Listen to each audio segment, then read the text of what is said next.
ಅಧ್ಯಾತ್ಮ ಅಂತ ಹೇಳಿದ್ರೆ ಅದು ಜಾತಕ ಅಂತ ಫಿಕ್ಸ್ ಆಗಿಬಿಟ್ಟಿದ್ದೀವಿ ಎಲ್ಲರೂ. ನಮ್ಮೊಳಗೆ ಎಲ್ಲದನ್ನು ತುಂಬಿಕೊಂಡು ನಾವು ಏನು ನೋಡೋಕ್ಕಾಗೋದಿಲ್ಲ. ಗಾಳಿ ಇದೆಯಾ, ಗಾಳಿನ ನೀವು ಸುಮ್ಮನೆ ನಂಬಿದಿರೋ ಅದು ಅನುಭವ ಆಗ್ತಿದೆಯೋ? ಆಧ್ಯಾತ್ಮಕ್ಕೂ ಧರ್ಮಕ್ಕೂ ಅಜಗಜಾಂತರವಾದ ವ್ಯತ್ಯಾಸ ಏನಾದರೂ ಇದೆಯಾ? ಅದರಲ್ಲಿ ನೀವು ಪರವಶರಾಗಿ ಅದರಲ್ಲಿ ನೀವು ಮುಕ್ತಿಯನ್ನು ಹೊಂದಿ ಅಂತ ಹೇಳಿದ್ದಾರೆ. ಯುವ ಪೀಳಿಗೆ ಏನಿದೆ ಅದು ಕಣ್ಣಿಗೆ ಕಾಣುವಂತಹ ಬಾಹ್ಯ ಸೌಂದರ್ಯದ ಹಿಂದೆ ಹೋಗಿ ಯುವಕರಲ್ಲಿ ಈ ಮನುಷ್ಯತ್ವದ ಹಾದಿನ ಹಿಡಿಲಿಲ್ಲ ಅಂತ ಹೇಳಿದ್ರೆ, ಕಷ್ಟಗಳು ಬಂದಾಗ ಅಷ್ಟೇ ದೇವರು, ಆನಂದವಾಗಿದ್ದಾಗ ದೇವರಿಲ್ಲ. ಏನೋ ಒಂದು ಸ್ಪೆಷಲ್ ಆಗಿರ್ತಕ್ಕಂಥ ಒಂದು ಶಕ್ತಿ ಇದೆ ಎಲ್ಲರಲ್ಲೂ ಕೂಡ. ಮೊದಲು ನಮ್ಮಲ್ಲಿ ಜಾತಿ ವ್ಯವಸ್ಥೆ ಇರಲಿಲ್ಲ. ಸಾಧನೆಗೆ ಧರ್ಮ ಇಂಪಾರ್ಟೆಂಟ್ ಆಗುತ್ತಾ ಅಂತ. ಬೆಳಗ್ಗೆ ಎದ್ದ ತಕ್ಷಣ ಅವರ ರೋಬೋಟ್ಗಳು ಇರ್ತಾರಲ್ಲ, ನಿಮಗಿಂತ ಚೆನ್ನಾಗಿ ಮಾಡುತ್ತೆ, ಕರೆಕ್ಟಾಗಿ ಮಾಡುತ್ತೆ, ನಿಮಗಿಂತ ಪರ್ಫೆಕ್ಟಾಗಿ ಮಾಡುತ್ತೆ. ಇವತ್ತು ಸ್ಟ್ರೆಸ್ ರಿಲೀಸಿಗೆ ಎಲ್ಲಿಗೆ ಹೋಗ್ತೀರಾ ನೀವು? ಏನೋ ಒಂದು ಸನ್ಯಾಸಿ ಮಾಡ್ತೀವೇನೋ ಅನ್ನೋ ಒಂದು ಅಸಂಪ್ಷನ್ ಇದೆ ನಿಮಗೆ. ಕಣ್ಣಿಗೆ ಕಾಣ್ದಿಲ್ದಿರೋ ಅಂಥದ್ರಲ್ಲಿ ಪರಿಪೂರ್ಣತೆ ಹೊಂದಬೇಕಾದ್ರೆ ವೈ ಶೂನ್ಯ. ಎಲ್ರಿಗೂ ನಮಸ್ಕಾರ. ನೀವು ನೋಡ್ತಾ ಇದ್ದೀರಾ ಶೂನ್ಯ ಸ್ಪಾರ್ಕ್. ನಾನು ಶಶಾಂಕ ಹಿಂದೂ. ಇವತ್ತು ನಮ್ಮೊಟ್ಟಿಗಿರುವಂಥವರು ಆಧ್ಯಾತ್ಮಿಕ ಗುರುಗಳು, ಯೋಗ ಸಾಧಕರು ಹಾಗೂ ಶೂನ್ಯ ಫೌಂಡೇಶನ್ನ ಸಂಸ್ಥಾಪಕರಾದಂತಹ ಶ್ರೀಹರಿಜಿ ಅವರು. ಈ ಹಿಂದೆ ಅನೇಕ ವಿಡಿಯೋಗಳಲ್ಲಿ ಅವರನ್ನು ನೀವು ನೋಡಿರ್ತೀರಾ. ಅನೇಕ ಪ್ರಶ್ನೆಗಳಿಗೆ ನೀವು ಅವರಿಂದ ಉತ್ತರಗಳನ್ನು ಕೂಡ ಕೇಳಿರ್ತೀರ. ಈ ಎಪಿಸೋಡ್ನಲ್ಲೂ ಕೂಡ ಈ ಸೋಷಿಯಲ್ ಮೀಡಿಯಾ ಜಗತ್ತಿನಲ್ಲಿ ಆಧ್ಯಾತ್ಮದ ಸಾಧನೆ ಹೇಗೆ, ಯುವಕರಲ್ಲಿರುವಂತಹ ಅನೇಕ ಪ್ರಶ್ನೆಗಳನ್ನು ನಾನು ಕೇಳ್ತಾ ಹೋಗ್ತೀನಿ. ಅವರ ಉತ್ತರಗಳನ್ನು ಈ ವಿಡಿಯೋದಲ್ಲಿ ನಾವು ನಿರೀಕ್ಷಿಸಬಹುದು. ಹಾಗಾದರೆ ಕಾರ್ಯಕ್ರಮಕ್ಕೆ ಅವರನ್ನು ಸ್ವಾಗತಿಸೋಣ. ನಮಸ್ಕಾರ. ತಮಗೆ ಕಾರ್ಯಕ್ರಮಕ್ಕೆ ಆತ್ಮೀಯವಾದಂತಹ ಸ್ವಾಗತ. ವೈ ಶೂನ್ಯ, ಅನೇಕ ಹೆಸರುಗಳನ್ನು ಕೇಳಿದ್ದೀವಿ. ಸೊನ್ನೆಯಿಂದ ಆರಂಭ ಅನ್ನುವಂಥ ಶೂನ್ಯ ಅನ್ನುವಂಥ ಹೆಸರು ಏನಕ್ಕೆ ಅಂತ. ಒಂದು ಅಸ್ತಿತ್ವವಿರುವಂಥದ್ದು, ಇನ್ನೊಂದು ಅಸ್ತಿತ್ವ ಇಲ್ಲದಿರುವಂಥದ್ದು. ಅಂದರೆ ನಮಗೆ ಬಹಳ ಸರಳವಾಗಿ ಅರ್ಥ ಮಾಡ್ಕೊಳಕ್ಕೆ ಏನು ಅಂತ ಹೇಳಿದ್ರೆ, ಅರ್ಥ ಆಗೋದು ಹೆಂಗೆ ಅಂತ ಹೇಳಿದ್ರೆ, ಕಣ್ಣಿಗೆ ಕಾಣುವಂಥದ್ರಲ್ಲಿ ಪರಿಪೂರ್ಣತೆ ಹೊಂದಬೇಕಾದ್ರೆ, ಕಣ್ಣಿಗೆ ಕಾಣ್ದಿಲ್ದಿರೋ ಅಂಥದ್ರಲ್ಲಿ ಪರಿಪೂರ್ಣತೆ ಹೊಂದಬೇಕಾದ್ರೆ ಇದಕ್ಕೊಂದು ಮನಸ್ಥಿತಿ ಬೇಕಾಗುತ್ತೆ, ಇದಕ್ಕೊಂದು ಸ್ಥಿತಿ ಬೇಕಾಗುತ್ತೆ. ಮನುಷ್ಯನಲ್ಲಿ ಆಳವಾದಂತಹ ಒಂದು ಧ್ಯಾನದ ಸ್ಥಿತಿ ಬೇಕಾಗುತ್ತೆ. ಸೊ ಇದಕ್ಕಾಗಿ ಶೂನ್ಯ ಅನಂತದ ದಾರಿ. ಅನಂತಕ್ಕೆ ನಾವು ದೊಡ್ಡ ಶಕ್ತಿಯನ್ನು ನೋಡಬೇಕು ಅಂತ ಹೇಳಿದ್ರೆ ನಮ್ಮೊಳಗೆ ಒಂದು ಸ್ಥಿತಿ ಬೇಕಾಗುತ್ತೆ, ಅದೇ ಶೂನ್ಯ. ನಮ್ಮೊಳಗೆ ಎಲ್ಲದನ್ನು ತುಂಬಿಕೊಂಡು ನಾವು ಏನು ನೋಡೋಕ್ಕಾಗೋದಿಲ್ಲ, ಅದಕ್ಕೋಸ್ಕರ ಶೂನ್ಯ. ಸೊ ಹಿಂದೂ ಧರ್ಮದಲ್ಲಿ ದೇವರನ್ನು ನಂಬುವಂತಹ ಒಂದು ವರ್ಗ ಇದೆ, ದೇವರನ್ನು ನಂಬದೇ ಇರುವಂತಹ ಒಂದು ವರ್ಗ ಇದೆ. ನಂಬುವಂತಹ ದೇವರಲ್ಲೂ ಕೂಡ ಒಂದನ್ನು ಮಾತ್ರ ನಂಬಿ ಇನ್ನೊಂದಷ್ಟನ್ನು ವಿರೋಧಿಸುವಂತಹ ವರ್ಗ ಇದೆ. ಒಂದಷ್ಟನ್ನು ಮಾತ್ರ ನಂಬ್ತಾರೆ, ಇನ್ನೊಂದಷ್ಟನ್ನು ನಂಬಲ್ಲ. ಈ ರೀತಿಯಾದಂತಹ ತುಂಬ ವರ್ಗಗಳಿದ್ದಾವೆ. ಸೊ ಈ ರೀತಿಯಾದಂತಹ ವೈವಿಧ್ಯತೆಗಳಿರುವಂತಹ ಒಂದು ರಾಷ್ಟ್ರದಲ್ಲಿ ಅಥವಾ ಒಂದು ಧರ್ಮದಲ್ಲಿ ದೇವರನ್ನು ನಂಬಿದ್ರೆ ಅಷ್ಟೇ ಮಾತ್ರ ಆಧ್ಯಾತ್ಮದ ಸಾಧನೆ ಸಾಧ್ಯನಾ, ಅಥವಾ ದೇವರನ್ನು ನಂಬದೇನೂ ಕೂಡ ಆಧ್ಯಾತ್ಮದ ಹಾದಿಯಲ್ಲಿ ಆಧ್ಯಾತ್ಮದ ಸಾಧನೆಯತ್ತ ನಾವು ಹೋಗಬಹುದಾ ಅಂತ ಹೇಳಿ. ಈ ಆಧ್ಯಾತ್ಮದ ಸಾಧನೆಯಲ್ಲಿ ದೇವರನ್ನು ನಂಬಲೇಬೇಕಾದಿಲ್ಲ. ಈಗ ಗಾಳಿ ಇದೆಯಾ, ಗಾಳಿನ ನೀವು ಸುಮ್ಮನೆ ನಂಬಿದಿರೋ ಅದು ಅನುಭವ ಆಗ್ತಿದೆಯೋ? ಅನುಭವಿಸ್ತಾ ಇದ್ದೀನಿ ಅಲ್ವಾ? ಪ್ರತಿ ಕ್ಷಣನೂ ಅನುಭವಿಸ್ತಾರೆ. ಗಾಳಿ ಇದೆ, ನೀರಿದೆ, ನಮಗೆ ಕಂಡಿದ್ದೆಲ್ಲ ನಾವು ನೋಡುವಂಥದ್ದು, ನಾವು ಟಚ್ ಮಾಡುವಂಥದ್ದು ಎಲ್ಲದನ್ನೂ ಅನುಭವಿಸ್ತಾ ಇದ್ದೀವಿ. ಹೀಗೇ ಆಧ್ಯಾತ್ಮದಲ್ಲಿ ದೇವರನ್ನು ನಂಬಿದ್ರೆ ಬಹಳ ಕಷ್ಟ ಆಗುತ್ತೆ. ಸೊ ಮೊದಲಿಗೆ ಆಧ್ಯಾತ್ಮದ ವಿಚಾರ ಅಂತ ಹೇಳಿದ್ರೆ ದೇವರ ನಂಬಿಕೆಗಿಂತನೂ ಅದರನ್ನು ಅನುಭವ ಪಡ್ಕೋಬೇಕಾಗುತ್ತೆ.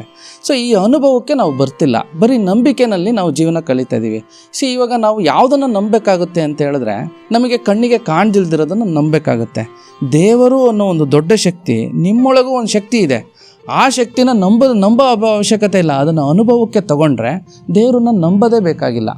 ಸೊ ಅದಕ್ಕೋಸ್ಕರ ಬಹುತೇಕವಾಗಿ ಆಧ್ಯಾತ್ಮದಲ್ಲಿ ನಾವು ಮಾಡಬೇಕಾರೋದು ದೇವರನ್ನು ನಂಬದಲ್ಲೇ ಅವನ ಅನ್ವೇಷಣೆಯನ್ನು ಮಾಡೋದಕ್ಕೆ ಪ್ರಯತ್ನ ಪಡಬೇಕು. ಮೊದಲಿಗೆ ಆ ಅನ್ವೇಷಣೆಯ ಮುಖಾಂತರ ನಮಗೆ ಬಂದಂಥ ಜ್ಞಾನವನ್ನು ಇಟ್ಕೊಂಡು ನಾವು ಎರಡನ್ನೂ ಒಟ್ಟುಗೂಡಿಸಿ, ಅನ್ವೇಷಣೆ ಮತ್ತು ಅನುಭವಗಳನ್ನು ಎರಡನ್ನೂ ಒಟ್ಟುಗೂಡಿಸಿ ಆಧ್ಯಾತ್ಮವನ್ನು ನಾವು ನೋಡಿದ್ರೆ ದೇವರನ್ನು ನಂಬಬೇಕಾಗಿಲ್ಲ, ಬದಲಿಗೆ ಅವನ ಅನುಭವಗಳನ್ನು ಆಗ್ತಾ ಹೋಗುತ್ತೆ, ಜ್ಞಾನ ಅಲ್ಲಿ ಸಂಪಾದನೆ ಆಗ್ತಾ ಹೋಗುತ್ತೆ. ದೇವರನ್ನು ನಂಬೋದ್ರ ಬದಲು ಅವನ ಸಂಪೂರ್ಣತೆಗೆ ನಾವು ಒಳಪಡ್ತೀವಿ. ಸೊ ಅದಕ್ಕಾಗಿ ಆಧ್ಯಾತ್ಮದಲ್ಲಿ, ಈಗಿನ ಜೀವನದ ಆಧ್ಯಾತ್ಮದಲ್ಲಿ ಬಹುತೇಕವಾಗಿ ನಂಬಿಕೆಗಿಂತ ಅನುಭವನೇ ಮುಖ್ಯ. ಆಹಾರ ಪದ್ಧತಿ ಒಂದು ಕಡೆ ಆದರೆ ಧರ್ಮ ಅನ್ನುವಂಥದ್ದು ಇನ್ನೊಂದು ಪ್ರಶ್ನೆ ಇರುವಂಥದ್ದು. ಆಧ್ಯಾತ್ಮಕ್ಕೂ ಧರ್ಮಕ್ಕೂ ಅಜಗಜಾಂತರವಾದ ವ್ಯತ್ಯಾಸ ಏನಾದರೂ ಇದೆಯಾ ಅನ್ನುವಂಥದ್ದು ಮೊದಲನೇದು. ಎರಡನೇದು, ಸಾಧನೆಗೆ ಧರ್ಮ ಇಂಪಾರ್ಟೆಂಟ್ ಆಗುತ್ತಾ ಅಂತ. ನೋಡಿ, ನಮ್ಮಲ್ಲಿ ಈಗ ನೀವು ಗುರುಗಳು, ಒಳ್ಳೆ ಕ್ವಶನ್ ಕೇಳೋದು. ಈಗ ನಮ್ಮಲ್ಲಿ ಗುರುಗಳನ್ನೆಲ್ಲ ನೋಡಿದ್ರೆ ನೀವು ಕನ್ವೆನ್ಷನಲ್ಲೇ ಅಲ್ಲ. ಈಗ ವಿವೇಕಾನಂದರು ಪರಮಹಂಸರ ಹತ್ರ ಹೋದಾಗ ಅವರಿಗೆ ಸಮಾಧಿ ಅನ್ನೋದು ಅನುಭವ ಆಗಿದ್ದು ಹೇಗೆ? ಕಾಲಲ್ಲಿ ತಕ್ಷಣಗೆ ಅವ್ರಿಗೆ ಎದೆಗೆ ಒದ್ದಿದ ತಕ್ಷಣವೇ ಅವ್ರಿಗೆ ಸಮಾಧಿ ಅಂತ ಆಗಿದ್ದು ಕಲ್ವಾ, ಪರವಶರಾಗಿ ಹಂಗೆ ಕುತ್ಕೊಂಡಿದ್ದು.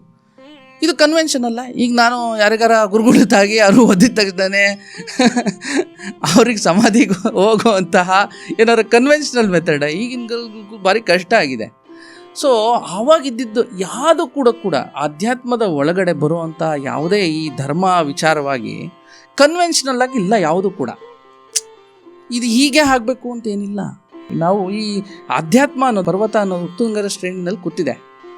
ಇದನ್ನು ಕ್ರಮಿಸ್ಬೇಕು ಅಂತ ಹೇಳಿದ್ರೆ ನಾವು ಈ ಧರ್ಮವನ್ನು ಹಿಡಿದು ಮುಟ್ಟಿದ್ರೆ ಆದರೆ ನಾವು ಅದನ್ನು ಒತ್ತಕ್ಕೆ ಪ್ರಯತ್ನ ಪಡ್ತಿಲ್ಲ. ಬಹಳ ಧರ್ಮ ಅಂತ ಹೇಳ್ಬಿಟ್ಟು ಬಹಳಷ್ಟು ನಾವು ಹಿಂಜರಿತಾ ಇದ್ದೀವಿ. ಏಕೆ ನಮಗೆ ಸಣ್ಣದ್ರಲ್ಲಿರ್ತಕ್ಕಂಥ ನಾವು ಬೆಳಗ್ಗೆ ಎದ್ದಳಕ್ಕಾಗ್ದಿರೋರು ಧರ್ಮವನ್ನು ಹೇಗೆ ನಾವು ಫಾಲೋ ಮಾಡ್ತೀವಿ? ಹೀಗೆ ಬೆಳಗ್ಗೆ ಎದ್ದು ನಾವು ಸ್ನಾನ ಮಾಡೋಕ್ಕಾಗಲ್ಲ, ಬೆಳಗ್ಗೆ ಎದ್ದು ಯೋಗ ಮಾಡೋಕ್ಕಾಗಲ್ಲ, ಬೆಳಗ್ಗೆ ಎದ್ದು ನಮ್ಮ ಲೈಫ್ ಸ್ಟೈಲನ್ನೇ ನಾನು ಕರೆಕ್ಟ್ ಮಾಡೋಕ್ಕಾಗಲಿಲ್ಲ ಅಂದರೆ ಧರ್ಮವನ್ನು ಹೇಗೆ ಫಾಲೋ ಮಾಡೋದು? ಹಂಗೆ ಆಧ್ಯಾತ್ಮ ಅನ್ನೋದು ದೊಡ್ಡ ಪರ್ವತದ ಶಿಖರ ಆದರೆ ಅದನ್ನು ಕ್ರಮಿಸೋಕ್ಕೆ ಬೇಕಾಗಿರ್ತಕ್ಕಂಥದ್ದು ಹಲವಾರು ಮಾರ್ಗಗಳಿದೆ. ಇದು ನಾವು ಕನ್ವೀನಿಯೆಂಟಾಗಿ ಮಾಡ್ಕೊಂಡಿದ್ದೀವಿ. ಯಾವುದೋ ಈ ಭಕ್ತಿ ಯೋಗ ಅಂತಿದೆ, ಕರ್ಮಯೋಗ ಅಂತಿದೆ, ಈ ಹಲವಾರು ಯೋಗಗಳಿದೆ. ಅದು ಕನ್ವೀನಿಯೆಂಟಾಗಿ ಮಾಡಿದ್ದು. ಯೋಗಕ್ಕೆ ಮಾಡೋಕ್ಕಾಗದಿದ್ದವರು ಭಕ್ತಿ ಯೋಗ ಮಾಡಿ, ಅದರಲ್ಲಿ ನೀವು ಪರವಶರಾಗಿ ಅದರಲ್ಲಿ ನೀವು ಮುಕ್ತಿಯನ್ನು ಹೊಂದಿ ಅಂತ ಹೇಳಿದ್ದಾರೆ. ಸೊ ಹೀಗೆ ಧರ್ಮವನ್ನು ನಾವು ಪರಿಪೂರ್ಣವಾಗಿ ಮಾಡಿದ್ರೆ ಆಧ್ಯಾತ್ಮದ ಉತ್ತುಂಗದ ಶಿಖರಕ್ಕೆ ಹೋಗಬೇಕು ಅದಂತ ಅರ್ಥ. ಸೊ ಆದರೆ ನಾವೇನು ಮಾಡ್ತಿದ್ದೀವಿ? ಧರ್ಮದಲ್ಲೇ ಉಳಿದು ಬಿಟ್ಟಿದ್ದೀವಿ, ಧರ್ಮದಲ್ಲೇ ನಾವು ಸಿಗಾಕೊಂಡ್ಬಿಟ್ಟಿದ್ದೀವಿ. ಆದರೆ ನಿಜವಾದಂಥ ಆಧ್ಯಾತ್ಮ ಧರ್ಮವನ್ನು ಮೀರಿದಂಥದ್ದು, ಅತೀತವಾದಂಥದ್ದು, ಎಲ್ಲವನ್ನು ಮೀರಿದಂಥ ಒಂದು ಶಕ್ತಿ ಅದು. ನಾವು ಧರ್ಮವನ್ನು ಫಾಲೋ ಮಾಡಿ ಇವಾಗ ಆಧ್ಯಾತ್ಮದ ಬಾಗಿಲು ನಿಮಗೆ ತೆರೆಯುತ್ತೆ. ಈಗ ನಾವೇನಾಗ್ತಿದ್ದೀವಿ ಅಂತ ಹೇಳಿದ್ರೆ ಬಹುಶಃ ನಮ್ಮ ಒಂದು ಸೆಗ್ಮೆಂಟ್ಸ್ ಆಫ್ ಈ ಒಂದು ಯುಗದಲ್ಲಿ ಏನಾಗ್ತಿದೆ ಅಂದರೆ ನಾವು ಧರ್ಮವನ್ನು ಬಹಳಷ್ಟು ಕಷ್ಟಪಟ್ಟು ಕಲಿಯೋದಕ್ಕೆ ಹೋಗ್ತಾ ಇದ್ದೀವಿ. ಧರ್ಮವನ್ನು ಕಲಿಯೋ ಅಂಥದ್ದಲ್ಲ, ಸಹಜ ಧರ್ಮವನ್ನು ಕಲಿಯೋ ಅಂಥದ್ದೇ ಅಲ್ಲ. ಇದನ್ನು ಓದಿದ್ರೆ ನಿಮಗೆ ನಿಜವಾಗ್ಲೂ ಬರೋದಿಲ್ಲ. ಇದನ್ನು ನೀವು ಅನುಭವಿಸ್ಬೇಕು. ಆ್ಯಕ್ಚುಲಿ ಜೀವನದ ಒಂದು ಭಾಗ. ಜೀವನದ ಒಂದು ಭಾಗ ಇದು. ಇದು ಯಾಕೆ ನೀವು ಸಪ್ರೇಟಾಗಿ ನೋಡ್ತಾ ಇದ್ದೀರಾ? ಇದು ಆಧ್ಯಾತ್ಮನ ಮೇನ್ ಸ್ಟ್ರೀಮಲ್ಲಿ ಇಟ್ಕೊಂಡ್ರೆ ನಿಮಗೆ ಈ ಮಾರ್ಗಗಳು ನಿಮಗೆ ಗೊತ್ತಾಗ್ತಾ ಹೋಗುತ್ತೆ. ನಿಮಗೆ ಯಾವ ಥರ ಇರಬೇಕು. ಈಗ ಧರ್ಮದಲ್ಲಿ ಹೇಳಿರೋದೇನು? ವಸುದೇವ ಕುಟುಂಬಕಂ ಅಂತ ಹೇಳಿದರೆ. ಈಗ ನಾನು ನೀನು ಹೊಂದಾಣಿಕೆಯಾಗಿ ಇರೋ ಅಂಥದ್ದೇ ಒಂದು ಧರ್ಮ ಆದರೆ ಇದನ್ನು ನಾವು ಯಾಕೆ ಇಷ್ಟೊಂದು ಓದಿ ಕಲಿತಾ ಇದ್ದೀವಿ? ಇದು ಸಹಜವಾಗಿ ಬರುವಂಥದ್ದು. ಇದು ಸಾಧನೆಯ ಅವಶ್ಯಕತೆ ಇದೆ. ಇದಕ್ಕೆ ಪ್ರಾಪರ್ ಆಗಿರ್ತಕ್ಕಂಥ ಗುರುಗಳು ಬಂದು ಟೀಚ್ ಮಾಡಬೇಕು. ಈ ಆಧ್ಯಾತ್ಮವನ್ನು ಅನುಭವ ಕೊಡಿಸೋದಕ್ಕೆ ಗುರುಗಳು ಬೇಕು. ಧರ್ಮವನ್ನು ಬೋಧನೆ ಮಾಡೋದಕ್ಕೆ ಏನು ಗುರುಗಳು ಬೇಕಾಗಿಲ್ಲ. ಮತ್ತು ನಿಮಗೆ ಧರ್ಮ ನೋಡಿದ್ರೆ ಎಕ್ಸ್ಪ್ಯಾನ್ಷನ್ ಇಲ್ಲ, ಧರ್ಮಕ್ಕೆ ಎಕ್ಸ್ಪ್ಯಾನ್ಷನ್ ಆಗಲ್ಲ. ಆಧ್ಯಾತ್ಮ ಅಂದರೆ ಯಾವಾಗಲೂ ಎಕ್ಸ್ಪ್ಯಾಂಡ್ ಆಗ್ತಾ ಇರುತ್ತೆ. ಅದಕ್ಕೆ ಅದು ನಿಂತಿರಲ್ಲ, ನಿಂತ ನೀರಾಗಿರುತ್ತಾ. ಆದರೆ ಧರ್ಮ ನಿಂತಿರುತ್ತೆ, ಅದನ್ನು ಓದಬೇಕು, ಅದನ್ನು ಗ್ರಹಿಸಬೇಕು, ಅದರಿಂದ ಮುಂದಕ್ಕೆ ಹೋಗಬೇಕು. ಹೀಗೆ ಅದು. ಆದರೆ ನಿಮಗೆ ಆಧ್ಯಾತ್ಮ ಆ ಥರ ಅಲ್ಲ. ಆಧ್ಯಾತ್ಮದ ವಿಚಾರಗಳು ತುಂಬ ಎತ್ತರಕ್ಕಿರುತ್ತೆ, ಹೋಗ್ತಾನೇ ಇರುತ್ತದೆ.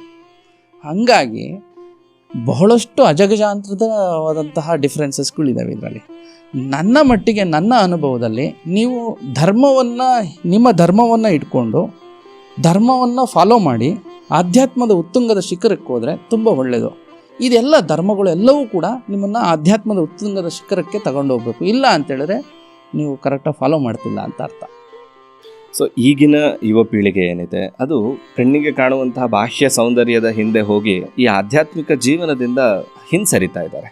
ಸೊ ಇತ್ತೀಚಿನ ದಿನಗಳಲ್ಲಂತೂ ಅದರ ಪರ್ಸೆಂಟೇಜ್ ತುಂಬ ಕಡಿಮೆ ಆಗಿರೋದ್ರಿಂದ ವಾಪಸ್ ಯುವಕರನ್ನ ಆಧ್ಯಾತ್ಮಿಕತೆಯತ್ತ ಎಳ್ಕೊಂಡು ಬರುವಂತಹದ್ದು ಹೇಗೆ? ಅದಕ್ಕೊಂದು ಸಹಜ ಕ್ರಮ ಏನಾದರೂ ಸಿಗಬಹುದಾ ಅಂತ ಹೇಳಿ. ನೋಡಿ, ಈಗ ನಮ್ಮ ಯುವಕರಿಗೆ ಎಷ್ಟೇ ಹೇಳಿ ಇದು ಆಗೋದಿಲ್ಲ, ಇದು ಸಾಧ್ಯನೇ ಇಲ್ಲ. ಈಗ ಯಾಕೆ ಅಂದರೆ ಅವರ ಒಂದು ಝೋನಲ್ಲಿ ಬಿದ್ದಿರ್ತಾರೆ. ಯಾವಾಗ ಕಷ್ಟಗಳು ಅಂತ ಬರ್ತದೆ ಅವಾಗಷ್ಟೇ ದೇವರು ನೆನಪಾಗ್ತಾನೆ. ಮೋಸ್ಟ್ಲಿ ಕಷ್ಟಗಳು ಬಂದಾಗ ಅಷ್ಟೇ ದೇವರು, ಆನಂದವಾಗಿದ್ದಾಗ ದೇವರಿಲ್ಲ. ಇದು ಪ್ರಾಬ್ಲಮ್. ಇದು ಈಗ ನಾನು ಆನಂದವಾಗಿರ್ತೀನಿ, ಆವಾಗ ದೇವರಿದ್ದಾನಾ? ಇಲ್ಲ. ಆನಂದವಾಗಿದ್ದಾಗ ದೇವರೇ ಇಲ್ಲ. ಇದು ಅಪೂರ್ಣದ ಸಂಕೇತ. ಇದು ಯಾಕೆ ಆಗ್ತಿದೆ ಅಂತ ಹೇಳಿದ್ರೆ ನಮ್ಮೊಳಗೆ ಈಗ ನಮಗೆ ಶಿಕ್ಷಣದ ಕೊರತೆ ಇದೆ, ತುಂಬ ಆಧ್ಯಾತ್ಮ ಶಿಕ್ಷಣದ ಕೊರತೆ ಇದೆ. ಆಧ್ಯಾತ್ಮ ಶಿಕ್ಷಣದ ಪರಿಪೂರ್ಣ ಪ್ರಗತಿ ಆದರೆ ಆವಾಗ ನಿಜವಾಗ್ಲೂ ಕೂಡ ಯುವಕರಿಗೆ ತಮ್ಮಲ್ಲಿ ಯಾವಾಗಲಾರು ಪ್ರಾಬ್ಲಮ್ ಬಂದಾಗ ಅದನ್ನು ಹೇಗೆ ಮಾಡ್ಕೋಬೇಕು ಅನ್ನೋದು ಗೊತ್ತಾಗುತ್ತೆ. ಆವಾಗ ಅವರು ಬರೋದಕ್ಕೆ ಈಸಿ ಆಗುತ್ತೆ. ಇಲ್ಲಾಂದರೆ ಈಗ ಏನಾಗ್ತಿದೆ ಅಂದರೆ ಶಿಕ್ಷಣದಲ್ಲಿ ಎಲ್ಲಿ ಆಧ್ಯಾತ್ಮನ ಹೇಳ್ತೀರಾ? ಅಧ್ಯಾತ್ಮವೇ ಇಲ್ಲ. ಅಧ್ಯಾತ್ಮ ಅಂತ ಹೇಳಿದ್ರೆ ಅದು ಜಾತಕ ಅಂತ ಫಿಕ್ಸ್ ಆಗಿಬಿಟ್ಟಿದ್ದೀವಿ ಎಲ್ಲರೂ. ಬರೀ ಜ್ಯೋತಿಷ್ಯ ಅಂತ ತಿಳ್ಕೊಂಡ್ಬಿಟ್ಟಿದ್ದೀವಿ. ಇದು ನಮ್ಮ ದೌರ್ಬಲ್ಯ ಇದೆ. ಇದಕ್ಕೆ ಏನಂತಾರೆ ಅಂತ ಹೇಳಿದ್ರೆ ಇದು ನಮಗೆ ಗೊತ್ತಿಲ್ಲದ ಒಂದು ಅಸಹಾಯಕತೆ ಸ್ಥಿತಿ ಇದು. ಸೊ ನಾವು ಈ ಸ್ಥಿತಿಯಿಂದ ಮುಂದುವರೆದಂಥ ಸ್ಥಿತಿಗಳು ಬರಬೇಕು. ಮೊದಲು ಯುವಕರಿಗೆ ನಾನೇನು ಹೇಳ್ತೀನಿ ಅಂದರೆ, ನಿಮಗೆ ಫಸ್ಟು ಅಧ್ಯಾತ್ಮ ಅಂತ ಹೇಳಿದ್ರೆ ಬರೀ ಜ್ಯೋತಿಷ್ಯ ಅಂತ ತಿಳ್ಕೊಬೇಡಿ. ನಾವು ಈಗ ನನ್ನ ಸ್ವತಃ ಅನುಭವಗಳನ್ನು ಹೇಳಬೇಕು ಅಂದರೆ, ನಾನು ಕೂಡ ಈ ಯವನವನ್ನು ಕ್ರಾಸ್ ಮಾಡೇ ಇರೋದು. ಆದರೆ ಏನೋ ಒಂದು ಸ್ಪೆಷಲ್ ಆಗಿರ್ತಕ್ಕಂಥ ಒಂದು ಶಕ್ತಿ ಇದೆ ಎಲ್ಲರಲ್ಲೂ ಕೂಡ. ಇದನ್ನು ನಾವು ನೋಡ್ಕೊಳ್ಳೇಬೇಕಾಗುತ್ತೆ. ನೀವು ಇದನ್ನು ಅಡ್ರೆಸ್ ಮಾಡಲೇಬೇಕು. ಇದರಿಂದ ನೀವು ತಪ್ಪಿಸ್ಕೊಳಕ್ಕಾಗೋದಿಲ್ಲ. ಇದು ನಿಮಗೆ ಯಾವಾಗಲಾರು ಒಂದು ಸತಿ ಬಂದು ನಿಮ್ಮ ಮುಂದೆ ನಿಲ್ಲುತ್ತೆ. ಆವಾಗ ನೀವು ಇದನ್ನು ನೆಗ್ಲೆಕ್ಟ್ ಮಾಡಬೇಡಿ. ಇದ್ರದ್ದು ಏನು ಒಳ ಅರ್ಥ? ಯುವಕರಿಗೆ ಶಕ್ತಿ ಇರುತ್ತೆ. ಇದು ಅಧ್ಯಾತ್ಮ ಅಂದರೆ 50 ವರ್ಷ ಆದಮೇಲೆ ನಾವು ಇಟ್ಕೋಬೇಕು ಆಧ್ಯಾತ್ಮದ ಕಾರ್ಯಕ್ರಮಗಳನ್ನ ಅಂತ ತಿಳ್ಕೊಂಬಿಟ್ಟಿರ್ತಾರೆ. ಒಂದು ಮೈಂಡ್ಸೆಟ್ ಇರುತ್ತೆ. ಮೊದಲು ದುಡಿದು ಬಿಡಬೇಕು, ಆಮೇಲೆ ಆಧ್ಯಾತ್ಮಕ್ಕೆ ಹೋಗಬೇಕು ಅನ್ನೋ ಒಂದು ಮೈಂಡ್ಸೆಟ್ ಇರುತ್ತೆ. ಇದು ಏಕೆ ಇದೆ? ಇದು ಮೈಂಡ್ಸೆಟ್ ಎಲ್ಲಿಂದ ಬಂದಿದ್ದು ಅಂದರೆ ಈ ಬ್ರಿಟಿಷರ ಕಾಲದಿಂದ ಬಂದಿರೋದಷ್ಟೇ. ಮೊದಲು ನಮ್ಮಲ್ಲಿ ಜಾತಿ ವ್ಯವಸ್ಥೆ ಇರಲಿಲ್ಲ. ಎಲ್ಲರೂ ಕೂಡ ಅಧ್ಯಾತ್ಮದ ವ್ಯವಸ್ಥೆಗೆ ಬಂದಿದ್ದರು ಮೊದಲು ಎಲ್ಲರೂ ಕೂಡ. ಆಮೇಲೆ ಅವರ ಕೆಲಸದ ಆರಭ್ಯವಾಗಿ ಜಾತಿಗಳು ಸ್ಟಾರ್ಟ್ ಆಗಿದ್ದು. ಮೊದಲು ಇದ್ದಿದ್ದು ಅಧ್ಯಾತ್ಮದ ವ್ಯವಸ್ಥೆ. ಈಗ ನಮ್ಮಲ್ಲಿ ಎಲ್ಲರಿಗೂ ಒಂದೇ ಥರ ಕೆಪಾಸಿಟಿ ಇರಲ್ವಲ್ಲ. ಈಗ ನನಗೊಂಥರ ಕೆಪಾಸಿಟಿ, ನಿಮಗೊಂಥರ capacity, it might be too different. ಈಗ ನೀವೇನು ಮಾಡೋಕ್ಕಾಗುತ್ತೆ, ನಾನು ಮಾಡೋಕ್ಕಾಗೋದಿಲ್ಲ. ಸೊ ಈ ಥರದವರಿಗೆ ಈ ಥರ ವಿಂಗಡಣೆ ಮಾಡಿಬಿಟ್ಟು ಜಾತಿಯ ವ್ಯವಸ್ಥೆ ಒಂದು ಕ್ರಿಯೇಟ್ ಆಗಿದ್ದು. ಇದ್ರ ಒಳಗಡೆ ನಾವು ಅದನ್ನೇ ದೊಡ್ಡ ಸ್ಟ್ರೀಮು, ಅದೇ ದೊಡ್ಡದು ಅಂತ ತಿಳ್ಕೊಂಡು ಅದಕ್ಕೋಸ್ಕರ ಒಂದೊಂದು ಇವತ್ತು ಸಮಾಜಗಳನ್ನು ಮಾಡ್ಕೊಂಡಿದ್ದೀವಿ. ಸೊ ಇದು ನಮ್ಮ ದೌರ್ಬಲ್ಯ. We have to negotiate with this. ಇದರಿಂದ ನಾವು ಹೊರಗಡೆ ಬರಬೇಕು. ನಾವು ಮನುಷ್ಯತ್ವದ ಹಾದಿ ಹಿಡಿಬೇಕು, ಇಲ್ಲಾಂದರೆ ಗೊತ್ತಾಗೋದಿಲ್ಲ. ಸೊ ಆ ಯುವಕರಲ್ಲಿ ಈ ಮನುಷ್ಯತ್ವದ ಹಾದಿನ ಹಿಡಿಲಿಲ್ಲ ಅಂತ ಹೇಳಿದ್ರೆ ಬಹುಶಃವಾಗಿ ನಿಮಗೆ ಗೊತ್ತಾಗಲ್ಲ. ನೀವು ಜಾತಿ ಒಳಗೆ ಬಿದ್ದು, ನಿಮ್ಮ ಒಂದು ಜಾತಿ ಒಳಗಡೆ ಬಿದ್ದು ಅದ್ರ ಒಳಗಡೆ ಇದ್ದರೆ ಬಹುಶಃ ನಿಮಗೆ ಅರ್ಥ ಆಗಲ್ಲ ಜೀವನ ಏನು ಅಂತ. ದೊಡ್ಡದಾಗಿ ಜೀವನವನ್ನು ನೋಡೋದಕ್ಕಾಗೋದಿಲ್ಲ. ಸಣ್ಣದಾಗಿ ನೀವು ಆಧ್ಯಾತ್ಮವನ್ನು ನಿಮ್ಮ ಜೀವನದಲ್ಲಿ ಏನು ಮಾಡ್ಬೋದು ಅಂತ ಹೇಳಿದ್ರೆ, ಈ ಒಂದು ಆಧ್ಯಾತ್ಮ ಅಂದರೆ ನಿಜವಾಗ್ಲೂ ಇದೆಯಾ ಅನ್ನೋದನ್ನು ನೀವು ಅನ್ವೇಷಣೆ ಮಾಡಬೇಕಾಗುತ್ತೆ.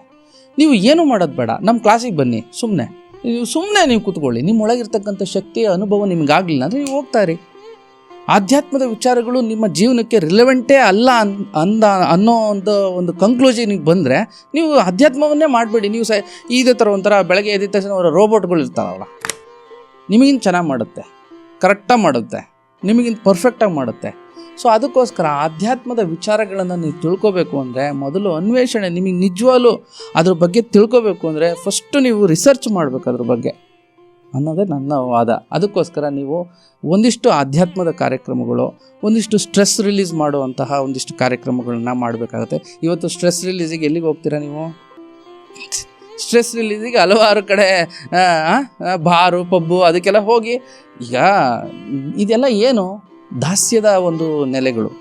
ನಿಮಗೆ ಏನು ಇವೇನು ಕಲಿಸುತ್ತೆ? ನಿಮ್ಮ ಟೈಮ್ ಖರ್ಚಾಗುತ್ತೆ, ನಿಮ್ಮ ದುಡ್ಡು ಖರ್ಚಾಗುತ್ತೆ, ಎಲ್ಲ ಅದ್ರ ಜೊತೆಗೆ ನಿಮ್ಮ ಶಕ್ತಿನೂ ಕೂಡ ಹೋಗುತ್ತೆ. ಆದರೆ ನೀವು ಆಧ್ಯಾತ್ಮಕ್ಕೆ ಬಂದರೆ ನೀವು ಹಂಗಿರಲ್ಲ. ನಿಮ್ಮ ಶಕ್ತಿ ಜಾಸ್ತಿ ಆಗುತ್ತೆ, ನಿಮ್ಮ ದುಡ್ಡು ಉಳಿಯುತ್ತೆ, ನಿಮಗೆ ಒಂದು ನೆಲೆ ಸಿಕ್ತಂಗೆ ಆಗುತ್ತೆ, ನಿಮ್ಮ ಮನಸ್ಸಿಗೆ ಒಂದು ಶಾಂತಿ, ಆರೋಗ್ಯನೂ ಚೆನ್ನಾಗಿರುತ್ತೆ, ಮನಃಶಾಂತಿ ಇರುತ್ತೆ. ಇದು ನಿಮಗೆ ಬೇಡವಾ ಅಂತ ಹೇಳಿದ್ರೆ, ಇದು ನಿಮಗೆ ಯಾವಾಗ ಬೇಕು ಅಂತ ಅನಿಸುತ್ತಲ್ವಾ ಆವಾಗ ನಿಮಗೆ ಸಿಗಲ್ಲ. ಇದು ಬೇಡ ಅಂತ ಅನಿಸುತ್ತಲ್ಲ, ಇದು ಬೇಡ, ನನಗೆ ಬೇಡ ಅಂತ ಆವಾಗಲೇ ನೀವು ಟ್ರೈ ಮಾಡಬೇಕಾರೋದು. ಸೊ ಅದಕ್ಕೆ ಇದನ್ನು ಒಂದು ಟ್ರೈ ಮಾಡಿ. ನೀವು ಬೇಡ ಅಂತ ಅನಿಸಿದ್ರೆ ನೀವು ಹೋಗ್ಬಿಡಿ ಇಲ್ಲಿಂದ. ನಿಮ್ಮ ಜೀವನದಲ್ಲಿ ಸಣ್ಣದಾಗಿ ಆಧ್ಯಾತ್ಮದ ವಿಚಾರಗಳನ್ನು ತಿಳ್ಕೊಳೋದಕ್ಕೆ ಪ್ರಯತ್ನ ಪಡಿ. ನಮ್ಮಲ್ಲಿ ಎಂತೆಂಥ ದೊಡ್ಡ ದೊಡ್ಡ ಯೋಗಿಗಳಿದ್ದಾರೆ, ಅವ್ರ ಬಗ್ಗೆ ಒಂದಿಷ್ಟು ತಿಳ್ಕೊಳಕ್ಕೆ ಪ್ರಯತ್ನ ಪಡಿ. ಅದೇ ಮೊದಲನೇ ಹೆಜ್ಜೆ. ನೀವೇನು ಯೋಗಿಗಳಾಗಬೇಕಾಗಿಲ್ಲ, ನಿಮ್ಮನ್ನು ಯಾರು ಸನ್ಯಾಸಿಗಳು ಮಾಡಲ್ಲ. ದಯವಿಟ್ಟು ಇದೊಂದು ರಾಂಗ್ ಅಸಂಪ್ಷನ್ ಇದೆ.